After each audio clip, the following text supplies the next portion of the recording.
Welcome to two tails. जादुई चिराग और सच्चे दिल की ताकत।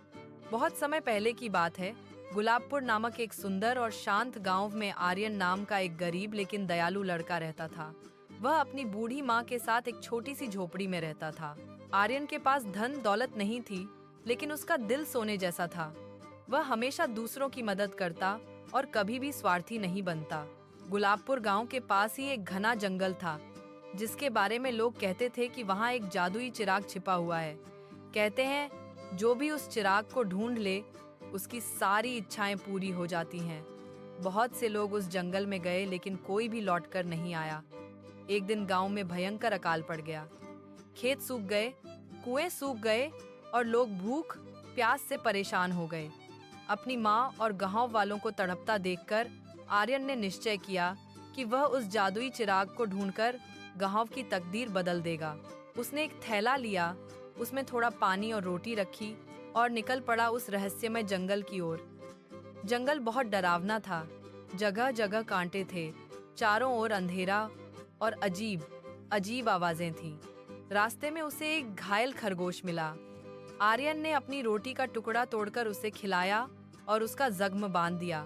कुछ आगे जाकर उसने देखा कि एक बूढ़ी औरत पानी के लिए रो रही है। उसने बिना सोचे समझे अपना सारा पानी उसे पिला दिया। कई दिनों की कठिन यात्रा के बाद आर्यन को एक पुरानी गुफा दिखाई दी। अंदर घुसते ही उसने एक अजीब सी रोशनी देखी। वहां एक विशाल सांप पहरा दे रहा था।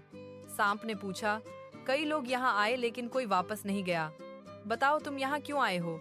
आर्यन ने साहस से जवाब दिया, मैं अपने गांव को बचाने आया हूँ। मेरे लोग भूख और प्यास से मर रहे हैं। मैं जादुई चिराग इसलिए चाहता हूँ ताकि उनकी मदद कर सकूं।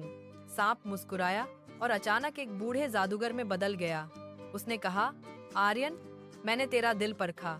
जिन लोगों ने यहाँ आकर अपनी स्वार्थी इच्छाएं मांगी, उन्हें मैं पत्थर बना देता था। लेकिन तू दूसरों के लिए आया है, इसलिए यह चिराग तेरा है।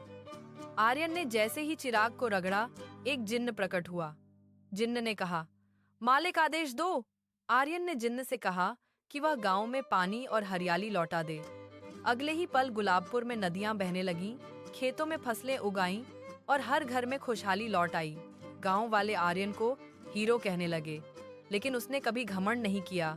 उसने सभी से कहा, यह सब मेरी नहीं, सच्चे दिल की ताकत है। अगर दिल में प्यार और मदद की भावना हो तो चमत्कार अपने आप होते हैं।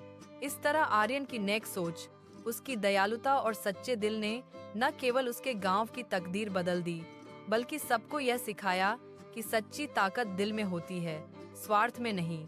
मोरल, सच्चे दिल से किया गया कार्य हमेशा फल देता है। स्वार्थी सोच से नहीं, बल्कि दूसरों के लिए सोचने से ही असली जादू होता है। Like and subscribe.